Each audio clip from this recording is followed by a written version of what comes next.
O Rafael Leite, ele falou o seguinte: se até os demônios odeiam, ele faz uma pergunta, até os demônios odeiam o inferno, mas na maioria dos casos de exorcismo, eles temem voltar ao inferno, por que isso? Voltar ou ir definitivamente? Não, deixa eu dizer uma coisa. O inferno, a palavra inferno na Bíblia, ela tem algumas palavras que traduzem inferno. Guiena. Por exemplo, no Velho Testamento você tem Sheol ou Seol. Tá.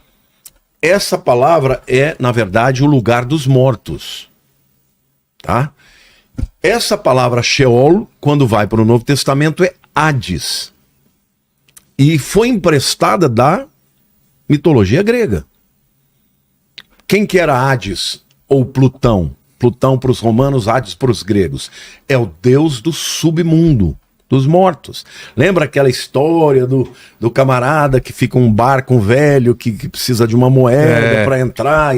Então, ali é o reino do Hades, dos irmãos, né, que dominaram, né, que mataram o Cronos, o pai, ficaram, no caso, o Zeus é o deus do Olimpo, né, o Poseidon do mar, né, e o Plutão, ou o Hades, é o do submundo. A Bíblia foi escrita em grego, no Novo Testamento.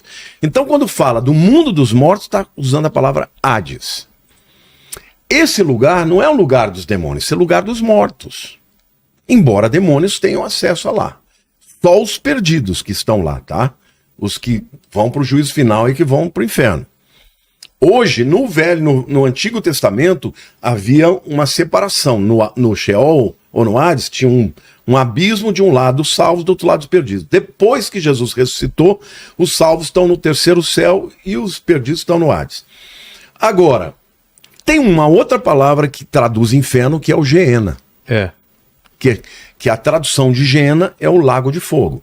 Este é o inferno definitivo, não tem ninguém lá. Hoje ele já existe, mas não tem ninguém. Nenhum demônio, não tem nem Satanás, nem ninguém. Agora, essa história de que os demônios, quando são expulsos, querem voltar para lá, isso não está na Bíblia. Na Bíblia, eles não querem ir para lá. Tanto é que os demônios gadarenos falou, por favor, não nos mande para o abismo antes da hora. Entendeu? Agora, o inferno, essa palavra inferno, muitas vezes ela não é bem traduzida. Porque se a gente pensar no inferno como a morada final do diabo, dos perdidos e também de Lúcifer, de todos, isso só vai acontecer no final de tudo, depois do juízo final. Entendeu? Hoje, o que você tem é o lugar dos mortos, que é o Sheol ou o Hades. Tem mais uma aqui, que é do Anderson Martins. Ele fala aqui, o que eu me questiono é o seguinte: se Lúcifer caiu, será que os que ficaram não podem fazer a mesma coisa? Como os anjos? Também se revoltar. Eles revelar, né? Então, né? Não aconteceu mais nada depois. Veja, do ponto de vista filosófico, poderia acontecer. Só que pensa assim, antes que acontecesse, ninguém sabia o resultado. Ninguém sabia o resultado. E eles todos viram o resultado. Viram como ele foi despido da sua glória. Ele foi arrancado da sua posição. Então, eu acho que os anjos que permaneceram jamais farão. A Bíblia não dá nenhuma possibilidade de a gente interpretar que eles possam fazer isso. Mas não dá para você afirmar categoricamente que eles não podem fazer. Eles não farão, mas você não fazer não significa que você não possa. Entendeu? Tem mais uma. Pode fazer, não? Pode, eu vou ao banheiro. Tá bom. O Renan Campos, ele falou o seguinte aqui, eu tive uma experiência mística no caminho de Santiago. Comente sobre os anjos da guarda. Bom, os anjos da guarda existem. A Bíblia diz, o anjo do Senhor acampa ao redor dos que o temem e os livra. É claro isso, que na Bíblia existem vários textos que mostram que os anjos realmente existem para ministrar aqueles que são os filhos de Deus. Então, o anjo da guarda, ele acompanha a vida da pessoa. Eu acredito que desde que nasce. Acompanha, protege, guarda. Agora, a força da atuação do anjo depende do nosso coração em relação a Deus.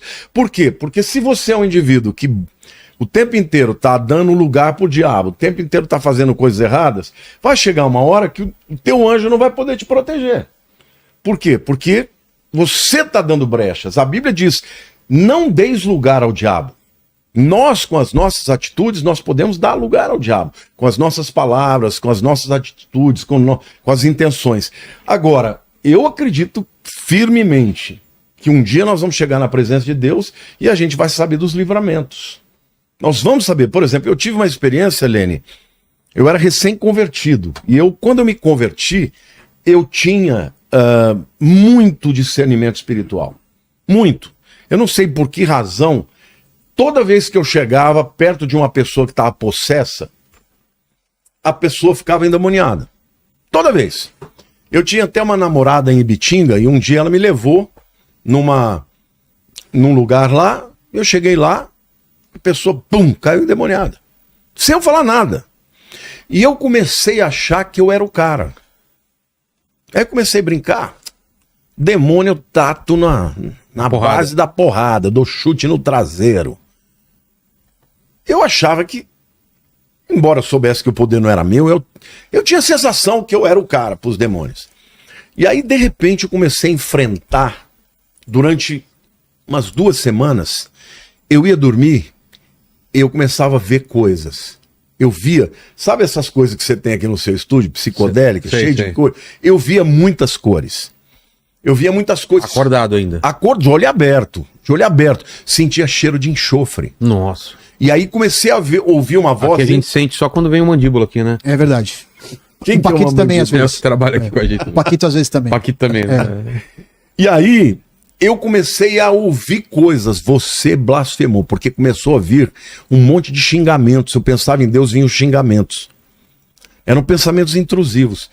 E eles começaram a falar: se mata, se mata. Se mata, não tem mais chance, você perdeu a salvação, blasfemou contra o Espírito.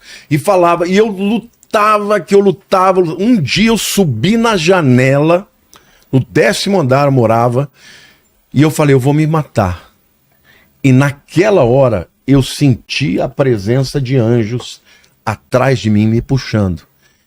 E a voz do Espírito de Deus disse, não faça isso. E quando eu voltei, eu me prostrei, chorei muito. Falei, Deus, eu não estou aguentando porque eu não consigo dormir. Eu ia trabalhar, aqueles pensamentos eram o dia inteiro. Eu não podia pensar em Deus, porque se eu pensasse em Deus, vinha um monte de palavrões. E aí eu falei, Deus, eu não vou aguentar mais viver desse jeito. Até quando o Senhor não vai me libertar? Um dia tocou o telefone, era o meu irmão. Ele morava em Belo Horizonte. Ele disse, Lamartine, Deus me mandou orar com você. Ele me mandou dizer que você é uma pessoa muito querida por ele, que ele vai fazer grandes coisas na tua vida. Só que toma cuidado. Nunca acredite que esse poder é seu. Porque senão você não vai sucumbir, você vai sucumbir diante dos demônios. Você não vai suportar. E quando ele foi falando isso, eu fui sentindo a presença de Deus e eu fui chorando. Na época eu nem contei para ele, muitos anos depois eu contei. Depois que eu fui limpo daquilo, eu nunca mais tive nenhum pensamento, nem aquilo. Mas eu sempre passei a dizer, eu tenho autoridade sobre Satanás, mas não é no meu poder, é no poder do meu Senhor. Então, os anjos, naquela hora, eu senti claramente como se eles estivessem me puxando para trás. Porque se eu tivesse me lançado ali, eu teria feito o que ele queria, né? Então, os demônios, eles atuam de maneira poderosa. Agora, voltando para a nossa lista aqui, né? Principados são territorialistas, tá? Potestades são espíritos que atuam em áreas específicas. Aquela coisa que eu disse, de um lado o dom redentivo de Deus, né? Do outro lado a potestade vem para te levar para o antagonismo daquilo que Deus te criou para ser. Os dominadores deste mundo tenebroso são o que naquela lista lá eram os domínios, ou as dominações. No grego é cosmocrata. Cosmocrator significa príncipe desta era. Aqui eu vejo como espíritos que atuam em eras diferentes. Por exemplo, você já ouviu falar do Zeitgeist? Claro. O espírito do tempo? Espírito do tempo. é o espírito que domina o templo. Qual que é o espírito que domina esse templo? Do engano, da mentira, Da vaidade. da vaidade, da ansiedade, da depressão. O que marca esse tempo é isso. É. As pessoas querendo, né, ser likes e tudo, essa vaidade enorme. Esse é o espírito desse tempo. Estes dominadores desse mundo tenebroso são esses espíritos que atuam na era. No próprio dicionário grego diz assim: Senhor do mundo, príncipe desta era. O diabo é o maior de todos, né, dos Cosmocrator, mas ele usa outros seres para atuar. E por último, as forças espirituais do mal. No original é poneria, depravação, iniquidade, corrupção, malícia, desejos maus. Tudo isso tem a ver com as forças espirituais do mal. Na minha opinião, são forças que atuam nessa área chula mesmo, sabe? Da pornografia, dos pensamentos lascivos, de tudo aquilo que é contra a santidade de Deus. Bom, voltando agora para os seres celestiais. Os serafins, portanto, eles protegem a santidade de Deus. Eles estão no trono. Serafim não entra nas coisas desse mundo.